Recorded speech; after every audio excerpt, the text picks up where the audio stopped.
आज दिल्ली के constitution club में इंडिया गठबंधन की महत्वपूर्ण बैठक हो रही है। यह बैठक लगभग 2 साल बाद हो रही है। Congress, TMC, Samajwadi party, RJD और शिवसेना यूबीटी समेत 23 विपक्षी दल इस बैठक में शामिल हो रहे हैं। इस बैठक में शामिल होने के लिए राहुल गांधी, मल्लिकार्जुन खड़गे, ममता बनर्जी, अखिलेश यादव, तेजस्वी यादव जैसे बड़े नेता पहुंच रहे हैं। बैठक में 2029 लोकसभा चुनाव और आने वाले विधानसभा चुनाव की रणनीति पर चर्चा होगी, लेकिन आम आदमी पार्टी और डीएमके बैठक में नहीं आ रहे हैं। गठबंधन के अंदर कुछ मतभेद भी नजर आ रहे हैं। यह बैठक विपक्षी दलों की एकता को मजबूत करने के मौके के तौर पर देखी जा रही है। तो चलिए आगे बढ़ते हैं और आपको विस्तार से बताते हैं कि आखिर क्या है ये पूरा मामला।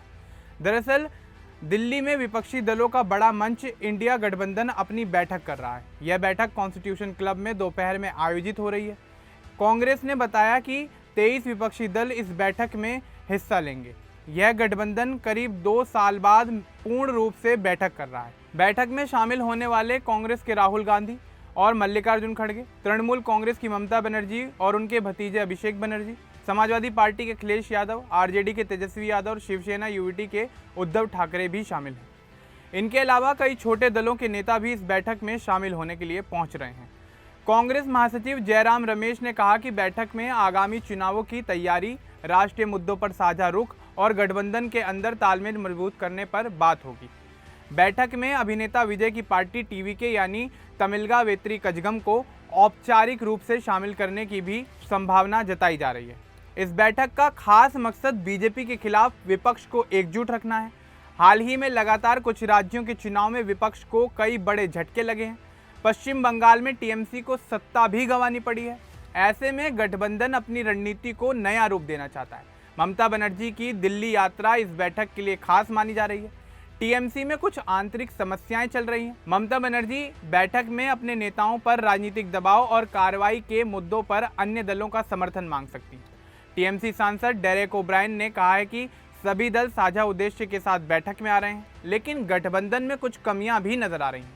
आपको बता दें कि आम आदमी पार्टी इस बैठक में शामिल नहीं हो रही है। पिछले 1 साल से आम आदमी पार्टी ने इंडिया गठबंधन से दूरी बनाई हुई है। इसी तरह द्रविड़ मुनेत्र कषगम यानी डीएमके ने भी बैठक से दूर रहने का फैसला किया है। तमिलनाडु में कांग्रेस के साथ हालिया तनाव इसका एक बड़ा कारण बताया जा रहा है। वाम दल जैसे सीपीएम और भाकपा भी बैठक में आ रहे हैं, लेकिन केरल में कांग्रेस के साथ उनके पुराने मतभेद बैठक में उठ सकते हैं। सीपीएम महासचिव एमए बेबी और भाकपा महासचिव डी राजा इस मुद्दे को रख सकते हैं।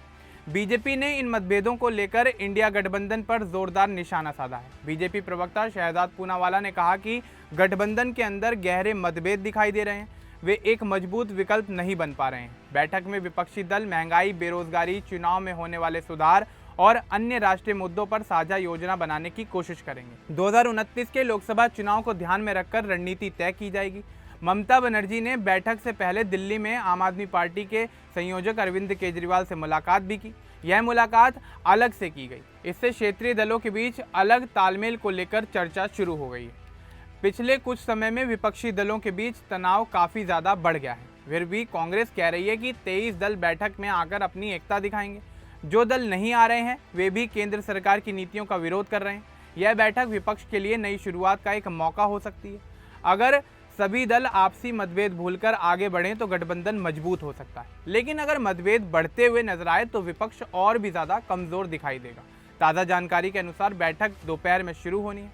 इंडिया गठबंधन से जुड़े सभी दलों के नेता इसमें भाग लेंगे और बाद में मीडिया को बयान देंगे। पूरा विपक्षी गठबंधन इस बैठक से अपनी छवि को सुधारने की कोशिश कर रहा है।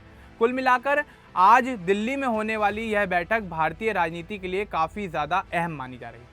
यह देखना होगा कि विपक्ष कितनी एकजुटता दिखा पाता है और आने वाले समय में इसका तमाम राजनीतिक चुनावों पर क्या असर पड़ता है। अब इस पूरे मामले को लेकर आपका क्या कुछ कहना है हमें कमेंट बॉक्स में ज़रूर बताएं। बाकी इस तरह की और अपडेट्स के लिए हमारे चैनल को सब्सक्राइब करना न भूलें। धन्यवाद।